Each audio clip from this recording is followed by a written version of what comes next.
우리 너무나 보고 싶었던 우리 벨리주아나 성도님들 함께 만나서 예배드리고 말씀을 나눌 수 있어서 너무나 기쁘고 반갑고 좋습니다. 자, 우리 예수님에 대한 비유의 말씀을 이제 시리즈로 나누고 있는데 오늘은 5번째 시간입니다. 여러분, 이 하나님은 참 선하고 너무나 좋은 분이시죠. 그런데 가끔은 하나님이 공평하지 않다라고 느껴질 때가 있습니다. 제가 아는 이 목사님이 있는데요. 이 목사님은 정말 탁월한 설교자셨고 또 목회도 훌륭하게 잘하셨습니다. 지금은 돌아가셨지만 또 목회도 살아계신 동안 많은 교회에 또 부흥을 이루셨고, 그리고 예수님의 제자들, 그리고 또 신학생, 목회자도 많이 배출한 그런 목사님이셨습니다. 그렇게 다 가진 것을 같아 보였는데 이분에게 한 가지 부족한 점이 있었는데 그것이 바로 머리카락이었습니다. 머리카락이 조금 부족했습니다. 그래서 제가 보기엔 아무렇지도 않았는데 그분은 그것에 대한 좀 컴플렉스가 있으셨는데 잘 극복하고 또 설교하실 때 자신의 머리를 농담 삼아서 이야기를 많이 하셨습니다. 하나님은 참 공평하신데 저에게는 지식도 주시고 지혜도 주셨는데 머리카락은 안 주셨습니다. 이렇게 이야기를 하시더라고요. 그런데 여러분, 정말 그렇게 생각하십니까? 정말 하나님께서 모든 것을 다 똑같이 나누어 주셨을까요? 어떤 분은 머리도 똑똑한데 또 머리숱도 많은 사람이 있죠. 또 어떤 분은 머리숱도 좀 그런데 이 지식도 지혜도 모두 다 하나님께 맡기고 살아가는 그런 분들도 있습니다. 자, 우리가 이렇게 웃으면서 말할 수 있지만 사실 인생을 살다 보면 공평하지 않아 보일 때가 굉장히 많이 있죠. 내가 무언가를 이루고 싶지만 잘 안 되는 그런 상황에 있는데 다른 사람을 보면 그것을 잘 이루고 사는 것 같아 보입니다. 또 나는 사업을 계속 죽쓰고 있는데 다른 사람은 사는 사업을 보면 너무나 잘 되고 있는 것을 보면서 너무 공평하지 않다, 이렇게 말하고 또 느낄 수 있죠. 저희 아이들도 그렇습니다. 애들도 그렇죠. 저희 애들이 이 스테이크를 참 좋아하는데요. 저희는 이 스테이크를 통째로 구워서 이제 잘라서 그냥 접시에 놓고 같이 먹습니다. 그런 하루는 애들이 열심히 먹고 이제 마지막 한 조각이 남았을 때 갑자기 애들끼리 눈치 싸움이 시작됩니다. 이 마지막 조각을 누가 먹을 것인가.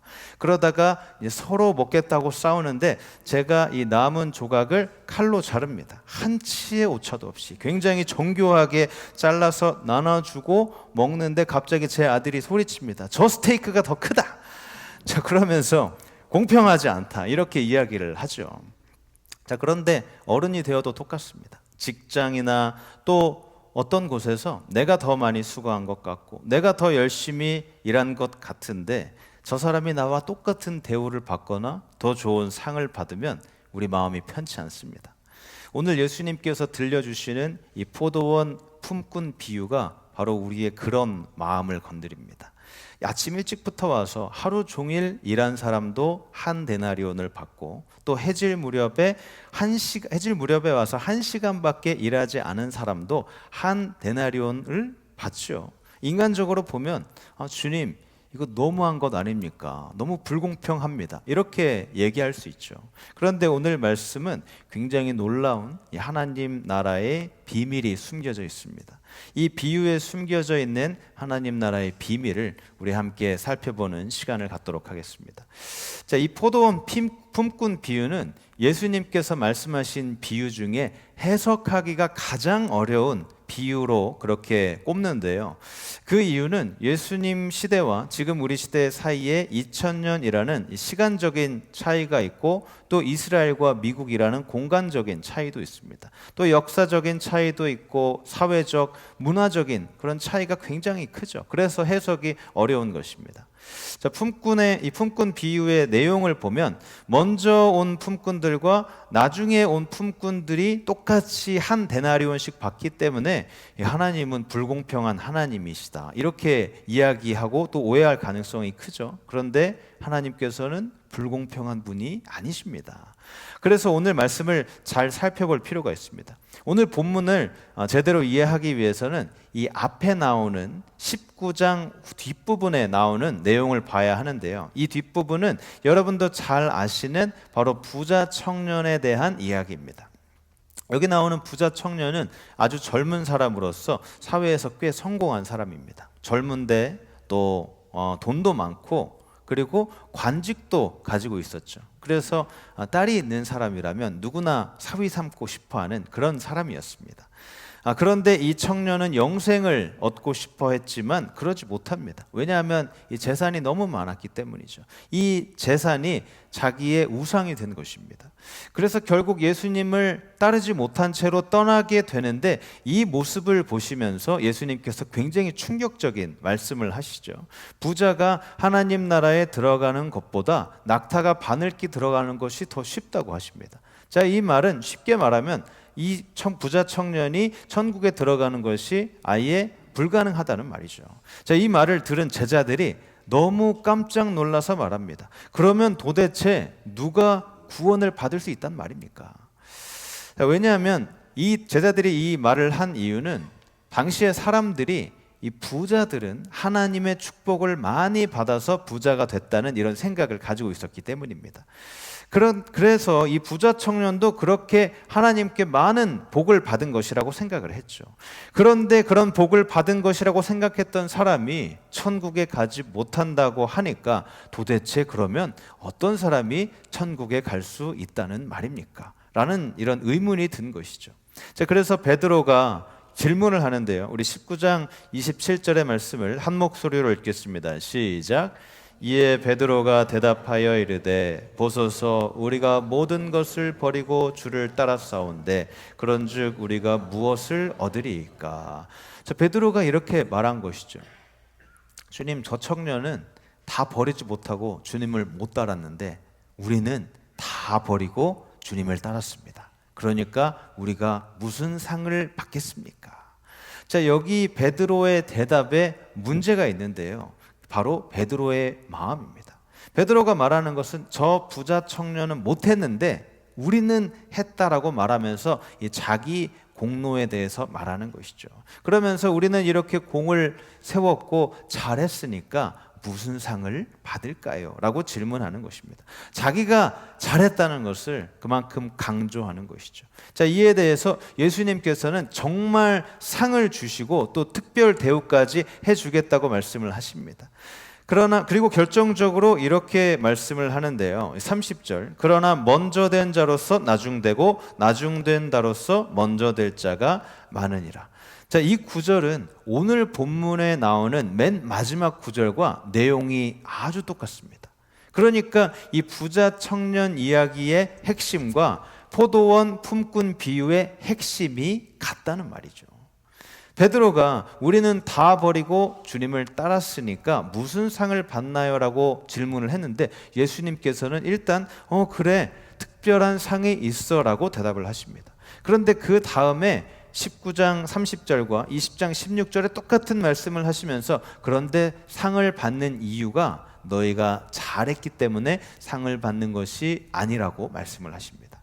자, 특별한 상을 받기는 하는데 이 상을 받는 이유는 베드로가 잘했기 때문에 받는 것이 아니라는 말이죠. 베드로의 질문에 들어있는 이 자기 공로 사상이 틀렸다는 말입니다.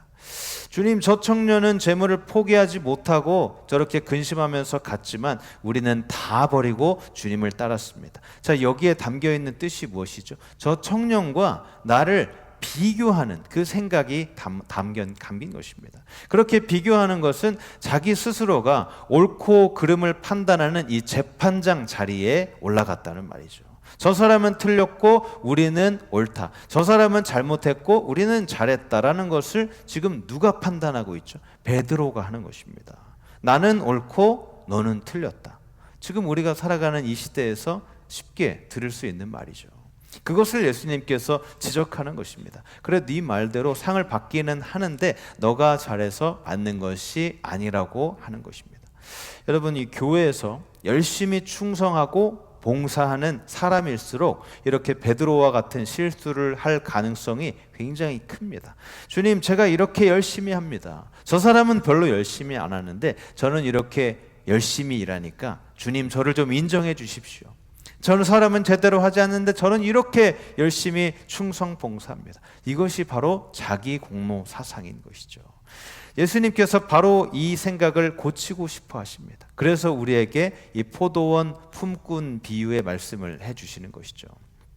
지금 예수님께서 들려주시는 이 비유를 듣는 사람이 예수님 앞에 있습니다. 자, 그 사람들이 예수님께서 말씀하시는 이 비유를 들을 때 그 앞부분만 들으면 별로 문제가 없다라고 생각할 것입니다. 아침 일찍 와 있는 사람들이 있는 그룹, 또 아침 9시에 온 사람, 그리고 12시에 온 사람, 3시에 온 사람, 5시에 온 사람, 이렇게 5그룹이 있었는데 이 사람들이 다 일을 할 수 있게 되고, 그리고 또 늦게 온 사람까지 주인이 일을 할 수 있게 해주는 것을 보고, 야, 주인 참 좋은 사람이다, 이렇게 생각을 했겠죠.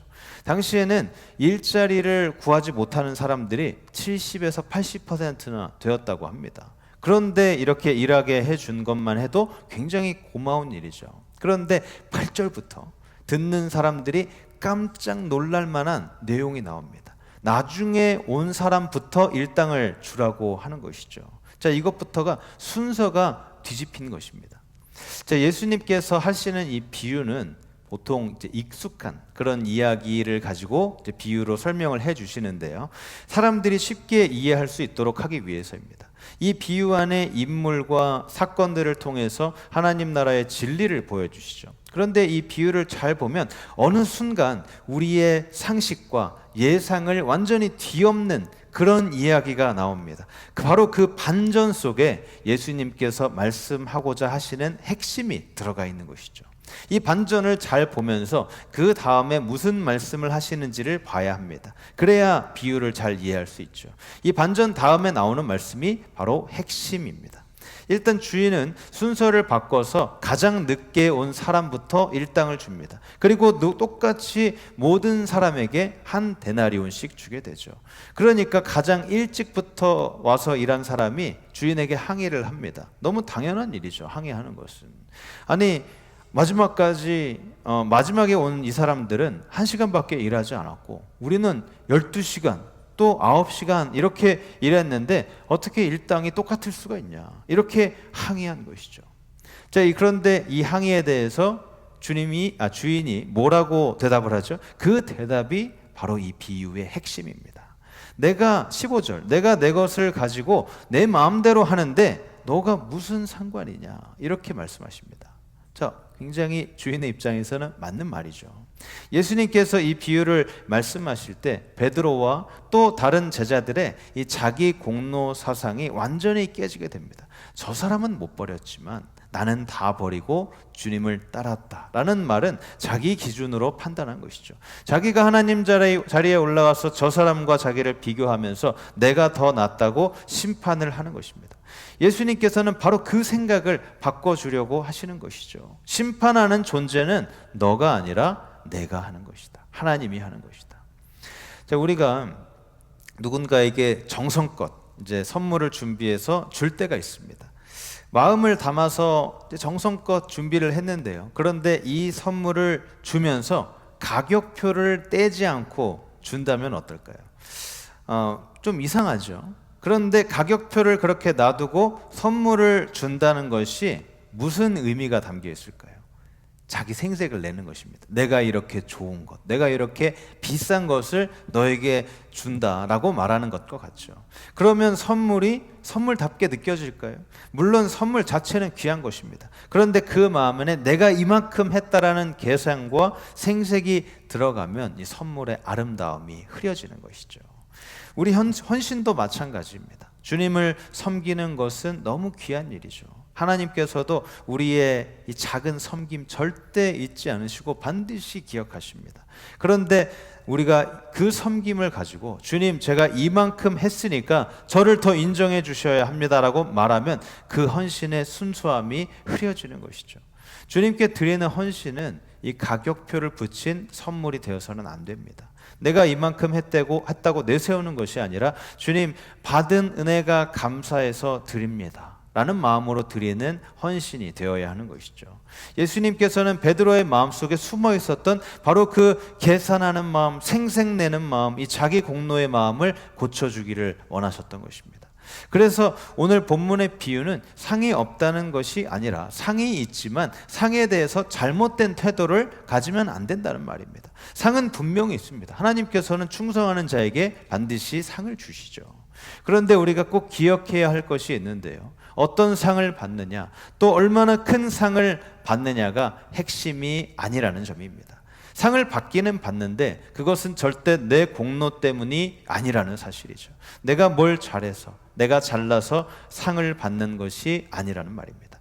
자, 우리가 죽음을 향해 가고 있는데 그 길에서 우리를 살려주신 분이 누구시죠? 하나님이십니다. 예수님을 통해서 살려주셨죠. 그래서 우리가 구원받은 것도, 또 지금 우리가 주님을 섬기면서 살아가는 것도 우리 공로가 아니라 주님의 공로로 된 것입니다. 자, 우리가 주님의 일을 하다가 또 영혼 구원하는 일을 하다가 너무 힘이 들어서 잘 안 돼서 지치기도 하고 쓰러지기도 하고 또 포기하기도 합니다. 그런데 시편 94편에 이런 말씀이 있는데요. 시편 94편 18절 19절의 말씀을 우리 한 목소리로 읽겠습니다. 시작. 주님, 내가 미끄러진다고 생각할 때에는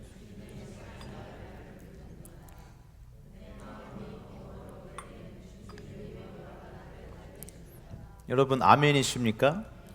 네, 정말 주님께서 우리를 붙들고 계시기 때문에 우리가 잘 사는 것입니다.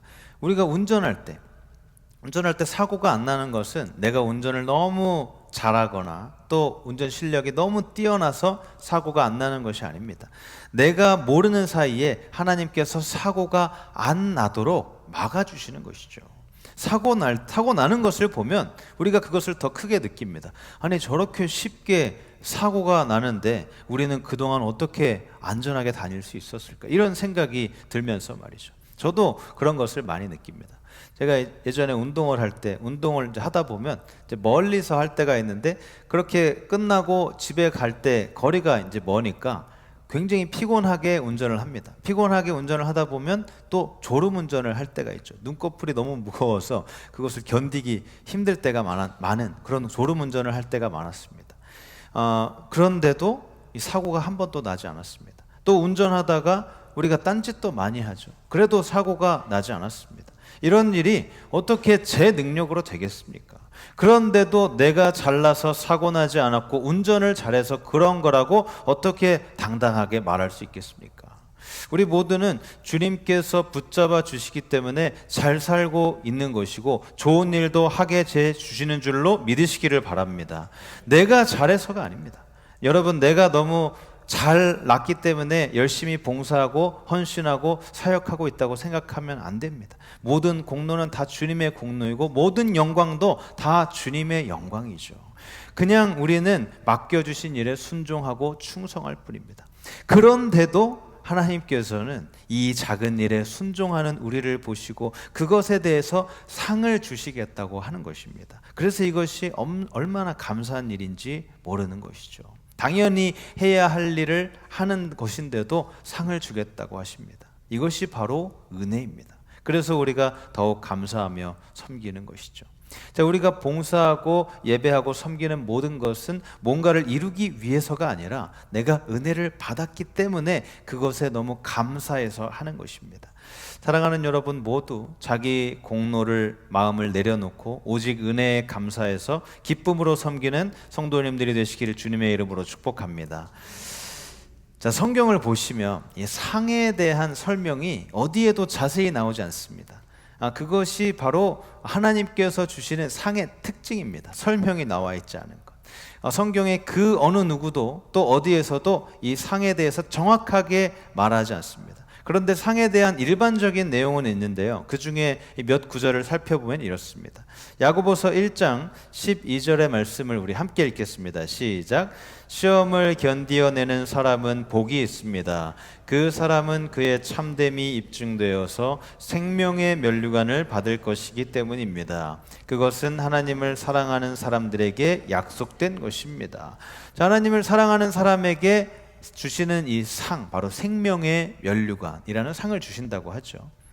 또 디모데후서 4장을 보시면 나는 선한 싸움을 싸우고 나의 달려갈 길을 마치고 믿음을 지켰으니 이제 후로는 나를 위하여 의의 면류관이 예비되었으므로, 의의 면류관이라는 또 상에 대해서 말씀을 하십니다. 또 베드로도 비슷한 말을 하죠. 베드로전서 5장 4절을 보시면 그리하면 목자장에 나타나실 때에 시들지 아니하는 영광의 관을 얻으리라.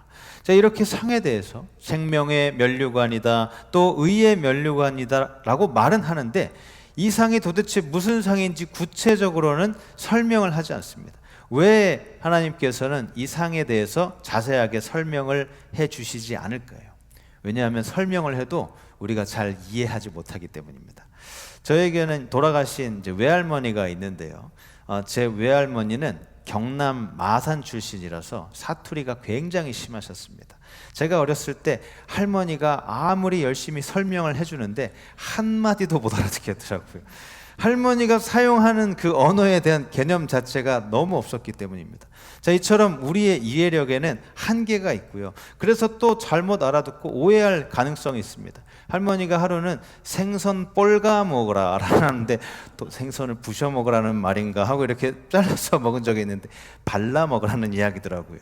자, 그렇게 우리가 오해하고 잘못 이해하는 것이죠. 그래서 하나님께서도 우리가 상에 대해 자세히 설명하지 않은 것입니다. 그런데 사실 이 상급, 상에 대한 말씀에 있어서 가장 중요한 것은 이 상에 대한 상급 자체가 아닙니다. 하나님을 향한 우리 믿음과 신뢰, 그것이 가장 중요한 것이죠. 이런 상황을 한번 생각해 보시기 바랍니다. 한 어린아이가 식사 준비하는 엄마를 도와드리겠다고 합니다. 사실 이 아이가 할 수 있는 일은 그렇게 많지 않죠. 뭐 음식을 할 수 있는 것도 아니고. 그래서 식탁 위에 숟가락 몇 개 올려놓고 또 컵을 갖다 놓는 그런 정도입니다. 그런데 도와준다고 하다가 일을 더 크게 만들 때도 있죠. 물을 쏟기도 하고 또 숟가락을 삐뚤빼뚤하게 놔서 엄마가 또 정리를 해야 되는 이런 일이 벌어집니다. 그런데도 엄마는 아이에게 뭐라고 하죠? 아이고, 우리 아들이 도와줬네, 우리 딸이 도와줬네, 너무 고맙다, 이렇게 안아주고 칭찬해 줍니다. 아이가 이 한 일에 비하면 엄마의 기쁨과 칭찬이 훨씬 크죠. 아이는 대단한 일을 한 것이 아닌데 그냥 작은 마음을 표현한 것뿐인데 부모는 그것을 너무 귀하게 여깁니다. 하나님 앞에서 우리의 섬김도 이와 비슷합니다. 우리는 주님을 위해서 아주 큰 일을 하는 것 같지만 사실 하나님 입장에서 볼 때는 그게 너무 작은 일일 수 있죠. 때로는 잘한다고 하면서 부족할 때도 많고 또 실수할 때도 많습니다. 그런데도 하나님께서는 우리의 작은 순종을 굉장히 귀하게 보는 것이죠. 완벽해서가 아니라 하나님께서는 너무나 선하시고 은혜로우신 분이기 때문입니다. 그래서 우리는 주님, 제가 이만큼 했는데 제가 무엇을 얻겠습니까? 라고 물을 필요가 없습니다. 선하신 하나님께서 우리에게 가장 좋은 것을 주실 것이라고 믿기만 하면 되는 것이죠. 우리는 그냥 맡겨주신 그 자리에서 성실하게 최선을 다하면 되는 것입니다. 최선을 다해서 그 일을 하고 또 결과와 판단은 하나님께 맡기는 것이죠. 우리가 정말 하나님을 신뢰하는 마음이 있다면 내가 한 것에 대한 상이 뭐냐고 물을 필요가 전혀 없습니다. 왜냐하면 그보다 훨씬 더 크고 훨씬 더 좋은 것을 우리에게 주실 것이기 때문이죠. 우리가 상상하는 것보다 훨씬 더 큰 상을 우리에게 주실 것입니다. 그래서 중요한 것은 바로 하나님을 신뢰하는 믿음입니다. 우리가 하나님을 신뢰하도록 하기 위해서 이 상에 대한 구체적인 그런 말씀을 안 한 것입니다. 그럼에도 사랑하는 여러분 모두 우리가 상상하지 못할 복을 내려주신다는 것을 신뢰하는 믿음을 가지는 여러분 모두가 되시기를 주님의 이름으로 축복합니다. 자, 이제 말씀을 마무리합니다. 교회 안에 이런 분들이 있습니다. 누가 시키지 않았는데 예배 전에 와서 조용히 의자를 정리하는 그런 분들이 있고요. 또 누가 알아주지 않아도 화장실 한 번 더 살펴보고 화장실을 정리하는 분들이 있습니다. 또 떨어진 휴지를 줍고 주방 한쪽을 정리하고 예배 후에 또 쓰레기를 치우시는 그런 분들이 있습니다. 그런데 그런 분들은 보통 자기 이름을 드러내지 않죠. 저를 찾아와서 목사님, 제가 오늘 의자 10개를 치웠습니다. 쓰레기 3개를 주웠습니다. 또 쓰레기 정리를 잘했습니다. 이렇게 말하지 않습니다. 그냥 하죠. 왜냐하면 그분들은 사람에게 인정을 받기 위해서가 아니라 하나님께 인정을 드리는 마음으로 하기 때문입니다. 그런데 사람은 모를 수가 있죠. 누가 했는지 모르고 그냥 오늘 깨끗하네 라고 생각하면서 지나칠 수 있습니다. 그런데 하나님께서는 절대 모르지 않았습니다. 하나님께서는 보이지 않는 섬김도 보시는 분이고요. 또 사람들이 기억하지 못하는 헌신도 기억하시는 분이십니다. 그래서 우리는 우리의 공로를 주장할 필요가 없는 것입니다. 주님, 제가 이만큼 했습니다 라고 내세우지 않아도 되는 것이죠. 모든 판단은 하나님께서 하시는 것이고 상급도 하나님께서 가장 선하게 주실 것이기 때문입니다. 자, 오늘 본문에 먼저 된 자가 나중되고 나중된 자가 먼저 된다는 말씀은 단순히 먼저 믿은 사람이 뒤로 처지고 늦게 믿은 사람이 앞으로 나아간다는 그런 말씀이 아닙니다. 물론 그런 뜻도 있기는 하지만 핵심은 그것이 아니죠. 순서가 뒤바뀐 말씀이 바로 이 비유에 나온다는 것은 하나님의 시각으로 볼 때 인간의 시각으로 보는 순서가 바뀔 수 있다는 말입니다. 사람의 눈으로 볼 때는 저 앞에 멀리 승승장구하며 잘 나가는 사람이 하나님 눈에 볼 때는 맨 뒤에 있는 사람이 될 수 있다는 것이죠. 우리가 가끔 하는 말이 있습니다. 저분은 예수님 믿지 않아도 천국에 갈 만한 그런 사람이다. 천국에 갈 수 있는 사람이다. 그런데 과연 그분이 예수님 안 믿어도 천국에 갈 수 있을까요? 내 시각으로는 그런데 하나님 시각으로는 그렇지 않을 수 있다는 말입니다. 내가 볼 때 저 사람은 너무 훌륭합니다. 천국에서 최고의 자리에 앉아 있을 것이라고 생각하죠. 그런데 하나님 보시기에는 그 반대일 수 있습니다. 또 내가 보기에는 저 사람 참 별 볼 일 없어 보이는데 하나님 보시기에는 천국에서 가장 앞자리가 될 수 있는 것이죠. 그러니까 판단은 내가 하는 것이 아니라 하나님께서 하시는 것이라는 말입니다. 그것이 오늘 말씀의 핵심이죠.